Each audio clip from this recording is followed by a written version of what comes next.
Buenas tardes. Este, este auxiliar pidió el profesor que fuese de repaso, em, sobre todo de redes convolucionales em, y también de redes recurrentes. La idea es, bueno, como no va a haber una tarea 3, no va a haber más tareas de código y el otro auxiliar ya se terminó de redes recurrentes. La idea es que quede mejor una idea general eh, del ramo y aprovechar este auxiliar para eso. Y además son los temas que se verían en examen, si es que hay, para los que tengan que dar examen. Em, bueno, partiendo desde ese punto, este auxiliar, como dije antes, es de redes recurrentes y redes convolucionales, pero también es un breve resumen de lo que se ha visto. Por eso también hay una pequeña sección que tiene algunos conceptos por si acaso alguien no haya podido ir a los auxiliares y quiere verlo de forma más rápida, este sería una buena opción. Entonces, lo que estoy haciendo ahora es conectar el Jupyter Notebook, el notebook de Colab, em, al, al Drive, en el caso de que alguien quiera, en el caso de que se quiera tener acceso a archivos que uno tenga en el Drive. Están las librerías que ya se explicaron en el primer auxiliar y vamos con algunos de los conceptos que son importantes para entender las redes convolucionales y redes recurrentes. Em,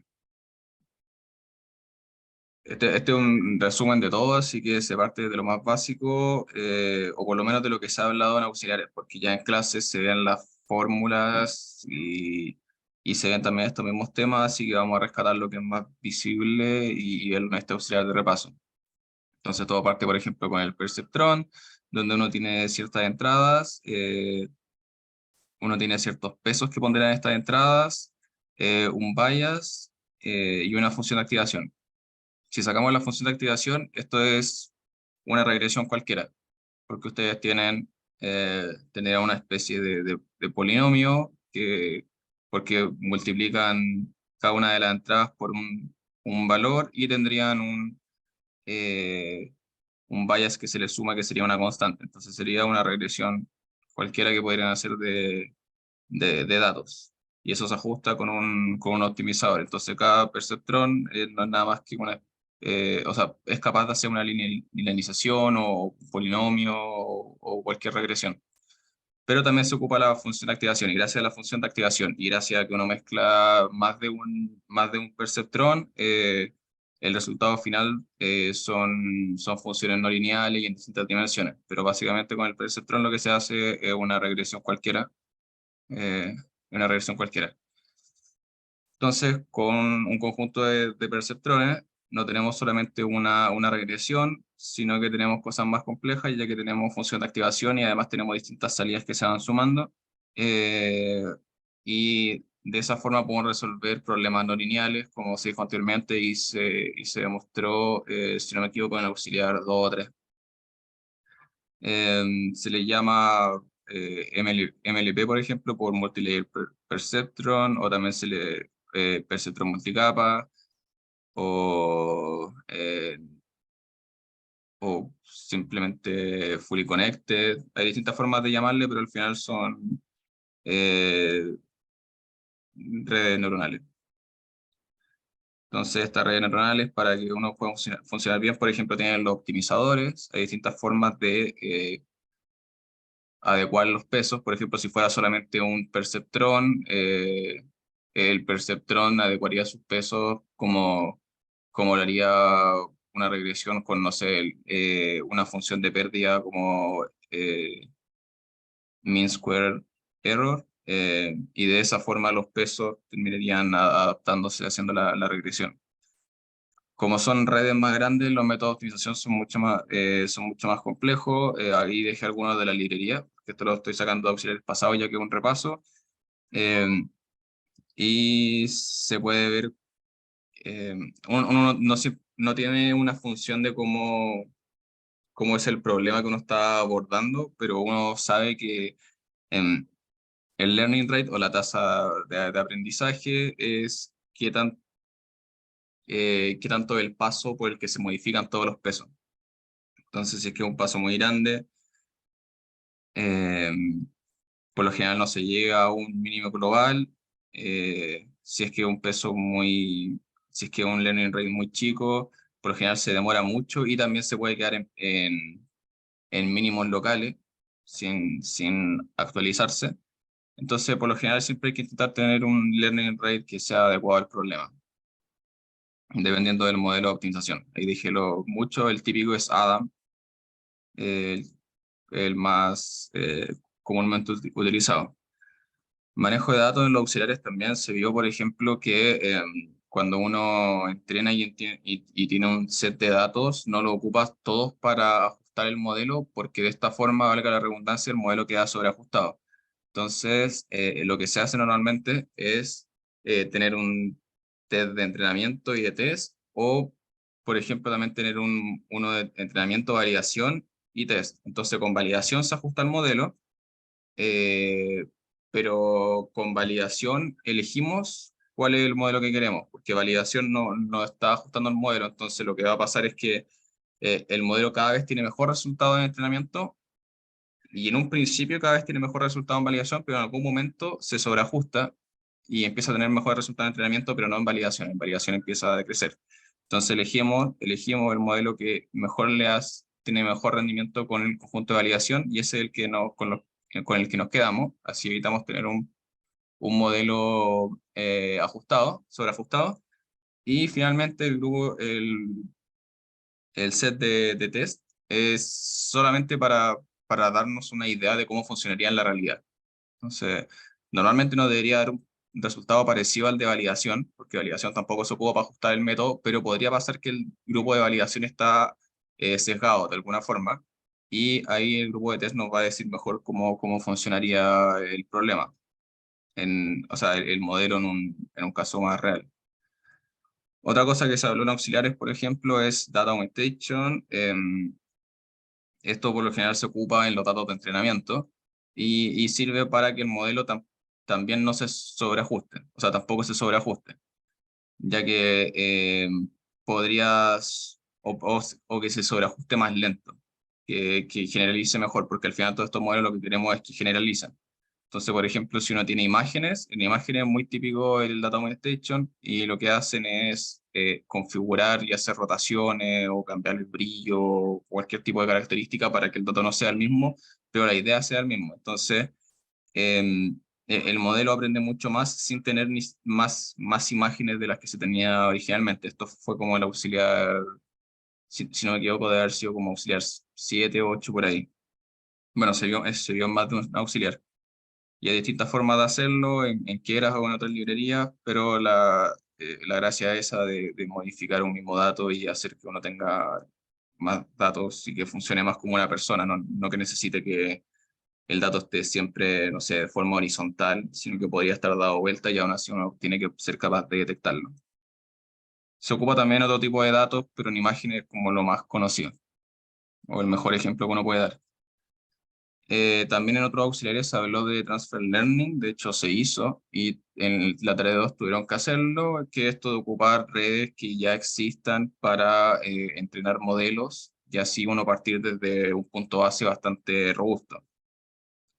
Em, por el ejemplo que se dio, creo que era de detecciones, y lo que se hacía era ocupar ciertos pesos ya entrenados de redes que fueron entrenadas con datasets con millones de imágenes y cientos de clases. Entonces esos pesos de la red estaban totalmente entrenados para sacar muy bien las características de la imagen, haciendo filtros y convoluciones, que de hecho es lo que se va a explicar más adelante.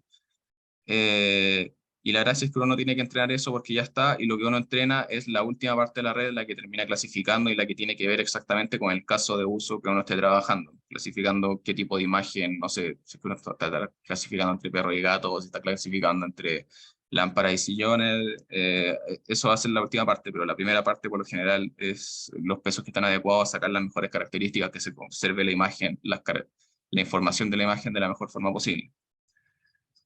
Em, eso eran algunos conceptos que se explicaron en auxiliar y que quería repasarlos de forma muy rápida acá, ya que es un auxiliar de repaso y ahora quería ir un poco más a las redes convolucionales y las redes recurrentes para tener una idea aún más global.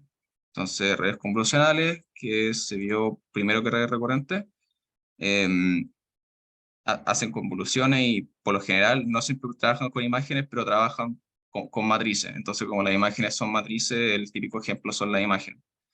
De hecho, el ejemplo que también estoy dando acá. Entonces, lo que quería mostrar es la idea de qué son las imágenes. De hecho, eh, porque uno comúnmente ve las imágenes en cualquier red social o en cualquier lado, de hecho, como lo estamos viendo ahora, porque estamos con el computador, pero no siempre uno tiene una idea tan intuitiva, se habla en auxiliar igual, de que una imagen es una matriz de números.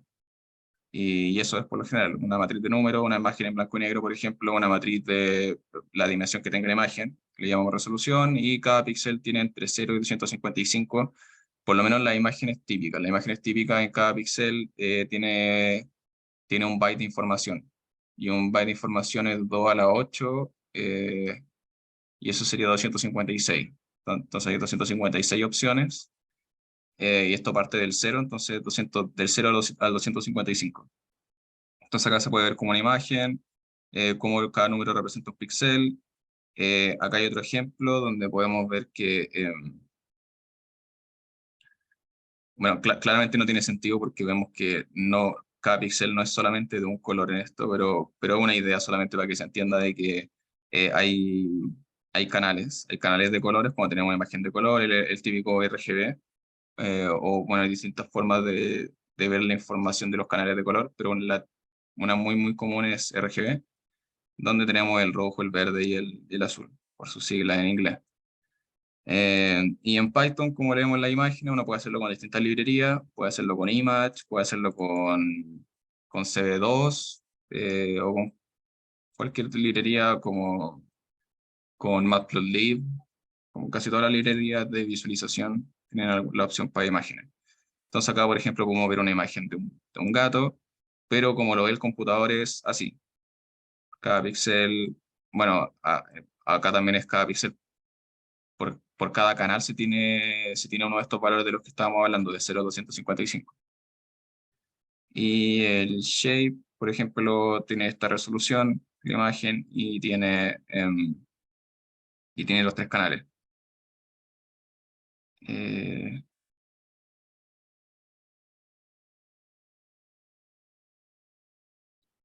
bueno, eso era lo que quería mostrar de imágenes, que de hecho ya se mostró en algún auxiliar, esto de ver las imágenes más como matrices, sobre todo cuando vamos a hablar de redes convolucionales. Y convolución también, que es una convolución 2D. Como pueden ver, es un filtro, donde se le llama kernel al filtro que se aplica, y en cada posición de la imagen se aplica este filtro píxel por píxel ponderando. Entonces, por ejemplo, si es que fuera solamente un 1 al medio, quedaría todo igual, pero dependiendo de la forma que tenga el filtro va modificando. De hecho, eh, el código que estaba acá, que es de otro auxiliar, hacía exactamente eso. Por ejemplo, acá hay tres tipos de convoluciones distintas, o tres tipos de kernel o filtro que se pueden utilizar. Por ejemplo, si tenemos un 1 al centro y este es un kernel de 3x3, lo que vamos a hacer es, de acuerdo a este GIF que se muestra acá, es simplemente que el centro sea siempre igual, entonces vamos a estar devolviendo em, el mismo valor. Y es un filtro que es identidad. Entonces devolvemos la misma imagen. Pero si a la imagen le aplicamos un filtro de este tipo de filtro es como una especie de derivada en el eje X. Es muy parecido a la fórmula se forma algo muy parecido a la fórmula de derivada, eh, pero en una imagen. Entonces, lo que tenemos es eso mismo, podemos ver las líneas más verticales de la imagen. Y si hacemos lo mismo, exactamente lo mismo, pero en el eje Y, vamos a ver las líneas más horizontales de la imagen. Y así como están estos filtros, se pueden hacer eh, muchas combinaciones de portes de filtros, de valores de filtro. ¿Y por qué se explica esto? Porque la red convolucional lo que hace es ocupar filtros, por lo menos cuando se hacen convoluciones. Entonces acá hay un ejemplo o pequeñas explicaciones de qué se hacen las redes convolucionales con esta imagen.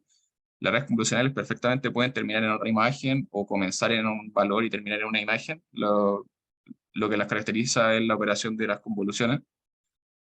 Entonces acá hay un ejemplo donde es una red de clasificación, que empieza con una imagen y termina con un array que identifica qué clase era, que sería el output, donde si es que hay un uno en una ubicación significa que esa es la clase, si hay en otra ubicación esa otra era la clase.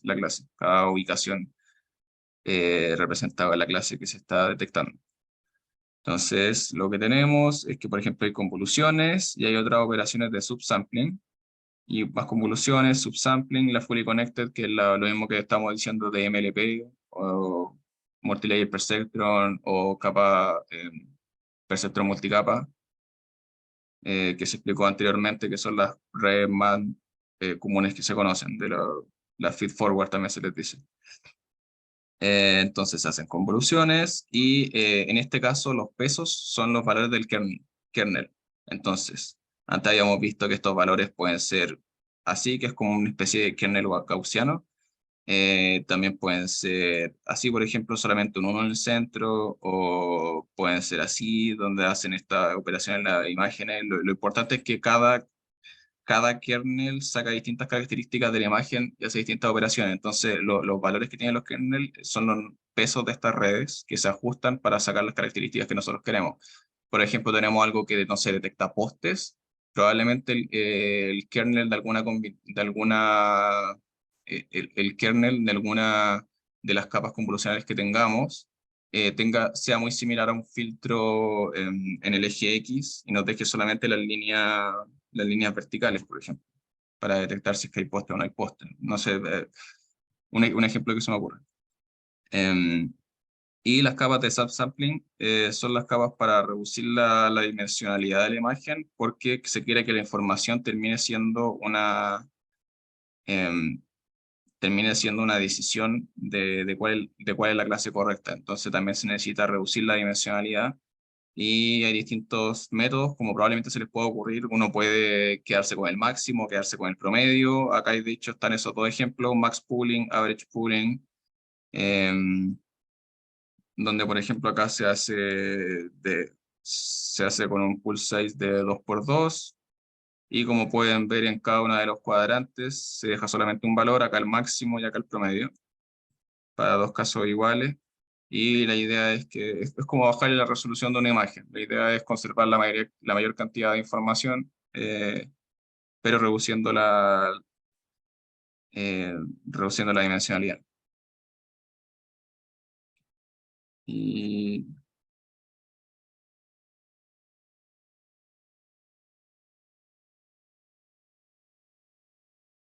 y finalmente, redes recurrentes. Este es un repaso bastante breve.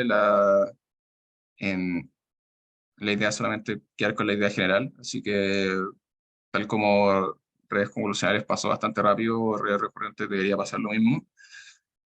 Entonces, el problema que llegan a resolver las redes recurrentes eh, es el problema de datos que tengan sentido, o sea, que tengan un orden, perdón. Entonces, voy de hecho al tiro esta parte de datos.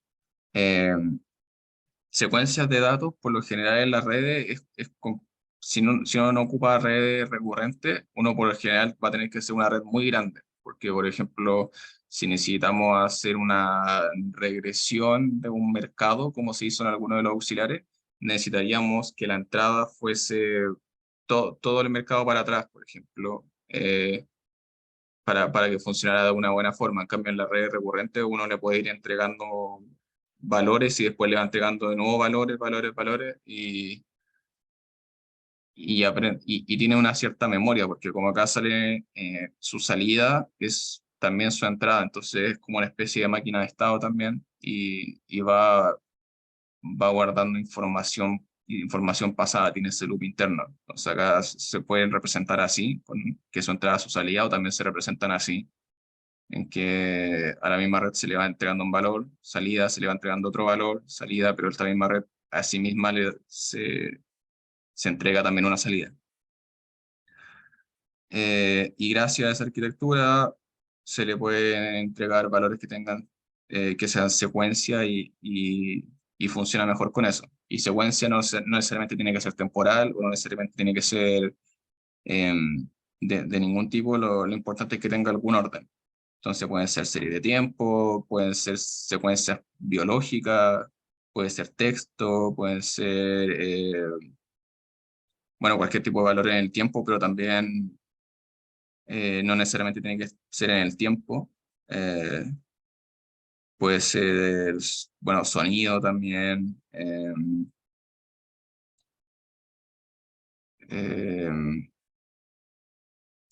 bueno, esos son algunos de los ejemplos que se me ocurren ahora mismo. Lo importante es que son datos que tienen, que son secuenciales. Entonces, la típica red recurrente está en la arquitectura, como ya habíamos hablado, donde su salida también es parte de su entrada y gracias a eso eh, es capaz de recibir un dato y después recibir otro y, que, y poder hacer una predicción siendo solamente una red en ese caso que acabo de decir, sin tener que ser dos o tres. Eso. Ahora la LSTM llega a resolver algunos problemas con la red recurrente. Por ejemplo, un gran problema que tenía la red recurrente es que como su entrada, su salida, y esto pasa muchas veces, si es que hay una corrección de un peso y esta corrección es, no sé, 0, es un número muy chico, cuando esto pasa cientos de veces, al final se va a cero.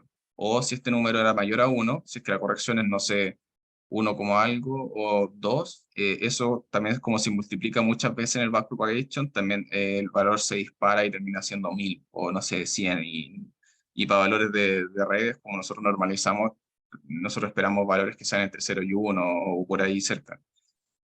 Y eso le llaman, o le llaman gradiente descendiente, y mentira, gradiente desvaneciente creo. El nombre estaba en inglés, pero era como gradiente desvaneciente y gradiente explotante o algo por el estilo. Lo importante es que como está la operación cientos de veces para cuando se tiene que corregir haciendo en el backpropagation,